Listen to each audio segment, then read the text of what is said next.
জয় হিন্দ বন্ধুরা। SSC GD 2024 এর finally তোমাদের 23 তারিখ, 24 তারিখ এবং 25 তারিখ তোমাদের ফিজিক্যাল কমপ্লিট হয়ে গেছে এবং বিশেষ করে তোমাদের 23 তারিখে যারা ফিজিক্যাল কোয়ালিফাইড করেছে তাদের যে মেডিকেল তাদের কোয়ালিফাইড হয়ে গেছে। তো আজকে তোমাদের সাথে আমি শেয়ার করব যে এই 3 দিনের ফিজিক্যালের যে কোয়ালিফাইডের হারের সংখ্যা কত এবং মেন যে টপিক সেটা হচ্ছে মেডিকেলে কতজন ক্যান্ডিডেট ফাইনাল যেটা রয়েছে কোয়ালিফাইড করলো।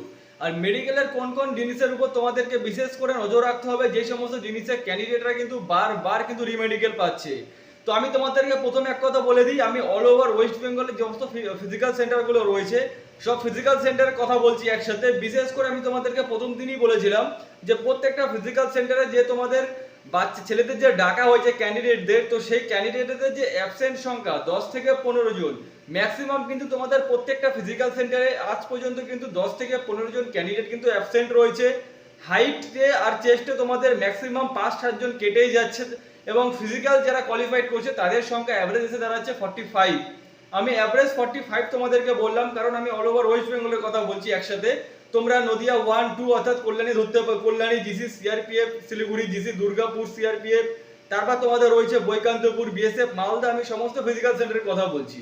তো টোটাল তোমাদের ফিজিক্যাল অ্যাভারেজ হিসেবে যে কোয়ালিফাইড করছে সেটা 45% অর্থাৎ 45 জন করে। এরপরে যে নেক্সট সেটা হচ্ছে মেডিকেল। দেখো মেডিকেলের যে ব্যাপারটা রয়েছে আগে আমি তোমাদেরকে বলে দিই যে ছেলেরা অর্থাৎ ক্যান্ডিডেটরা কিন্তু তোমাদের যারা মেডিকেলে ফিটও রয়েছে তারাও কিন্তু আনফিট হয়ে যাচ্ছে। তো সেটা কিসের কিসের বেস করে আনফিট হচ্ছে? দেখো তারা কিন্তু ভুল করছে, সেই ভুলগুলো তোমরা করো না। ভুল প্রথমত তারা তাড়াহুড়ো করছে, যেমন তোমাদের আই ডিস্টেন্স হয়ে গেল, ডিস্টেন্সে তাড়াহুড়ো করছে, কালার ব্লাইন্ডেড তাড়াহুড়ো করছে, যে সমস্ত জিনিস তোমাদের ধীরে সুস্থে করবার কথা সেই সমস্ত জিনিস কিন্তু তোমাদের যার জন্য তোমরা রিমেডিকেল পয়েন্ট পাচ্ছে ছেলেরা, ঠিক আছে। দ্বিতীয়ত হয়ে গেল বিপি, ব্লাড প্রেসার রিমেডিকেল পাচ্ছে। তো মেনলি যে রিমেডিকেলের যে পয়েন্ট সেটা 3-4টে পয়েন্টের উপর বেস্ট করে কিন্তু বেশি রিমেডিকেল পাওয়া হচ্ছে।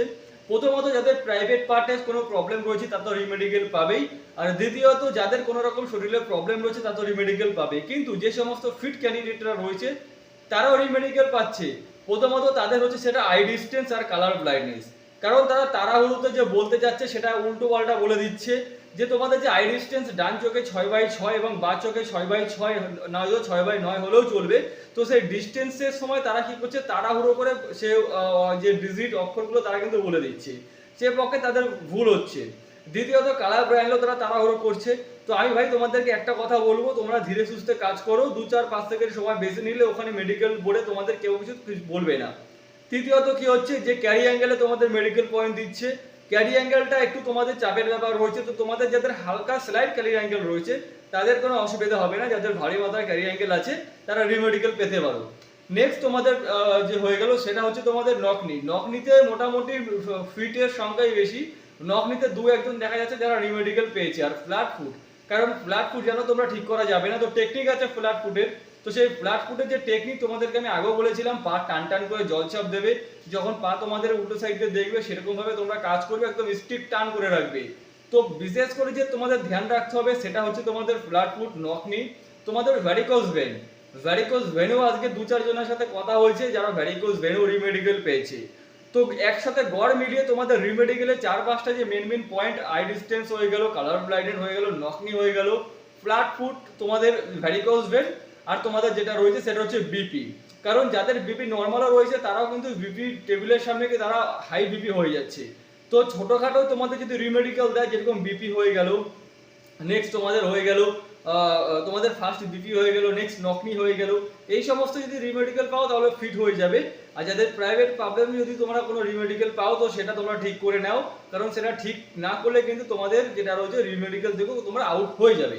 এবার ডিএনএস এ তোমাদের এখনো পর্যন্ত কোনো আমি শুনতে পাইনি যে ডিএনএস কিংবা দাঁতের ক্ষেত্রে কেউ রিমেডিকেল পেয়েছে। শুনতে পাইলে আমি তোমাদের অবশ্যই ভিডিওর মাধ্যমে তোমাদের সাথে আমি শেয়ার করব। তো এটা হলো মেডিকেলের যে তোমাদের পয়েন্ট, যে পয়েন্টের ক্ষেত্রে ছেলেরা রিমেডিকেল পাচ্ছে। এইবার মেডিকেলে অ্যাভারেজ তোমাদের ফিট সংখ্যা কত দেখো।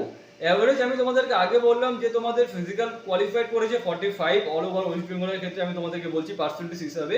তো সেখান থেকে দুটো ব্যাচ করে মেডিকেল করা হচ্ছে। তো 45 জনের মধ্যে ম্যাক্সিমাম 22 থেকে 25 জন তোমাদের মেডিকেল গ্রাউন্ডে ডাইরেক্ট ফিট হচ্ছে ডিএমই, আর বাকি যারা রয়েছে তারা রিমেডিকেল পাচ্ছে, ঠিক আছে। তো আমি একটা কথা বলে দেবো, যারা তোমাদের 20-21 জন যারা রিমেডিকেল পাচ্ছ, তোমাদের ক্ষেত্রে তোমরা রিমেডিকেল একদম ডাইরেক্টলি ফিট হয়ে যাবে যদি কোনো রকম মাইনার প্রবলেম না থাকে, অর্থাৎ কালার ব্লাইন্ডনেস, আইরিসে তোমার প্রবলেম থাকলে তুমি তো রিমেডিকেল থেকেও সেখান থেকে বাদ চলে যাবে, কিন্তু তুমি যদি ফিট থাকো তাহলে ফিট।